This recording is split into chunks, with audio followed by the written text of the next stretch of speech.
Selamat berjumpa kembali. Hari ini kita masih mempelajari tema 1, subtema 2, potensi ekonomi negara-negara anggota ASEAN. Kawasan Asia Tenggara terletak pada jalur perdagangan dunia. Kawasan ini menjadi jembatan antara kawasan Eropa dan Asia Timur. Oleh karena itu, Asia Tenggara menjadi wilayah persaingan bagi pihak-pihak yang ingin memanfaatkan kedudukan strategis kawasan ini. ASEAN berperan sebagai wadah untuk menghindari persengketaan yang mungkin timbul. Dengan posisi yang strategis ini, setiap negara di kawasan Asia Tenggara memiliki kekayaan sumber daya yang menjadi kekuatan negara. Mari kita pelajari potensi ekonomi negara-negara anggota ASEAN. Yang pertama, kita lihat potensi ekonomi negara Brunei Darussalam. Negara Brunei Darussalam terkenal dengan kekuatan sumber daya alam berupa minyak bumi dan gas alam. Brunei Darussalam menjadi negara di Asia Tenggara yang memiliki pendapatan per kapita tertinggi karena gas alamnya. Yang kedua, kita lihat negara Filipina. Filipina adalah sebuah negara kepulauan yang mata pencarian sebagian besar penduduknya adalah di bidang pertanian. Filipina berhasil menjadi salah satu negara di dunia yang dapat membangun dan mengembangkan pertaniannya dengan baik.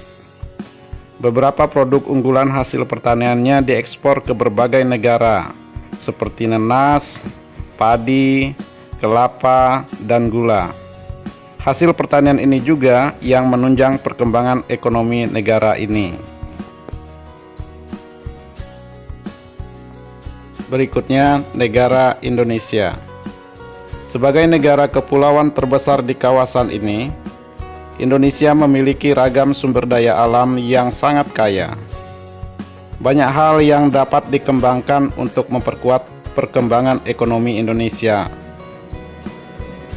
Saat ini, Indonesia mengekspor minyak dan gas bumi, tekstil, dan produk-produk dari kayu. Pertambangan menjadi salah satu pintu masuk para pengusaha mancanegara ke Indonesia. Keindahan alam Indonesia pun merupakan daya tarik yang menjadi sumber devisa negara dari sektor pariwisata.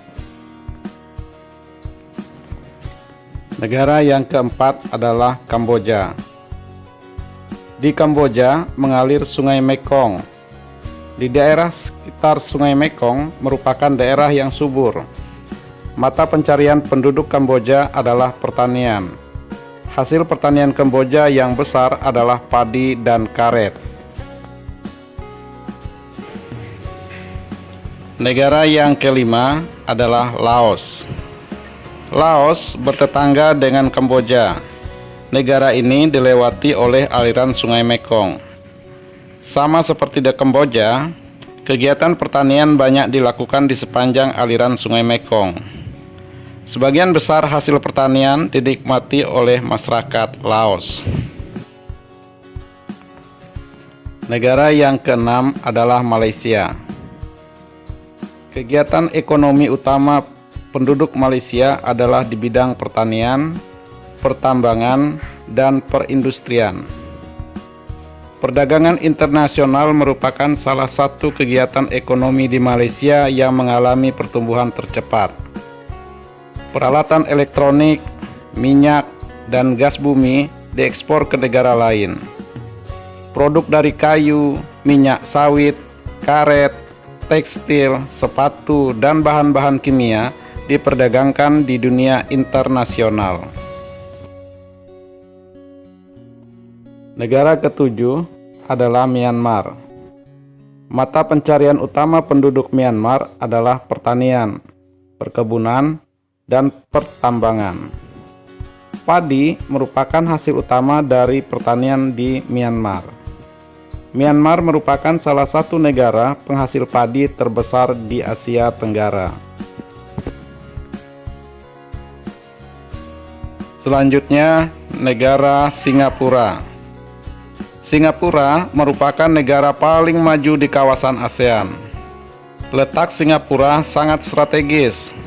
Saat ini, Singapura menjadi negara transit terramai di Asia. Negara anggota ASEAN berikutnya, Thailand. Thailand sering disebut sebagai lumbung padi di Asia Tenggara. Padi memang merupakan hasil pertanian terbesar dari negara ini.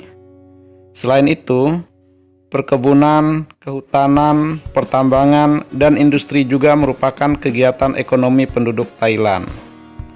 Saat ini, penghasilan utama Thailand adalah sektor pariwisata.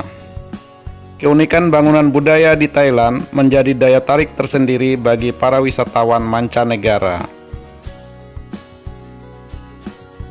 Yang terakhir, negara Vietnam. Setelah pulih dari Perang Vietnam, negara ini mulai berkembang di berbagai sektor perekonomiannya. Pariwisata dan turisme mendukung perkembangan ekonomi.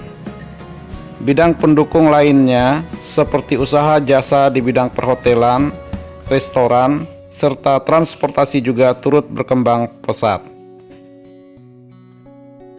Demikian pelajaran untuk hari ini, semoga bermanfaat dan terima kasih.